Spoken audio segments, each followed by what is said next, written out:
Mister beast, যিনি বিশ্বের 1 নম্বর YouTuber.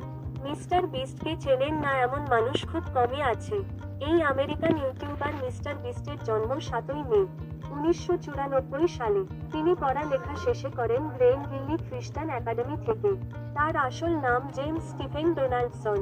তিনি ইউটিউব থেকে প্রতি মাসে $3 মিলিয়ন ইনকাম করেন, যা বাংলায় 51,07,815 টাকা। কিন্তু তার উপার্জিত টাকা সব আবার নতুন কন্টেন্ট তৈরির জন্য ব্যয় করে ফেলে।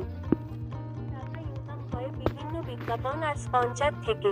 তার কয়েকটি উল্লেখযোগ্য বন্ধুরা মধ্যে রয়েছে আভা Chris Tyson, Chandler হ্যালু, গ্যারেট রোনাল্ডস, Jack Franklin এবং কার্ল জ্যাক বশ। মিস্টার বিস্টের এক বন্ধু তৃতীয় লিঙ্ক গ্রহণ করেছে। বর্তমানে তার একটা Amazon prime beast game series চলছে। এই খেলায় যে বিজয় হবে তাকে দেওয়া হবে $5 মিলিয়ন।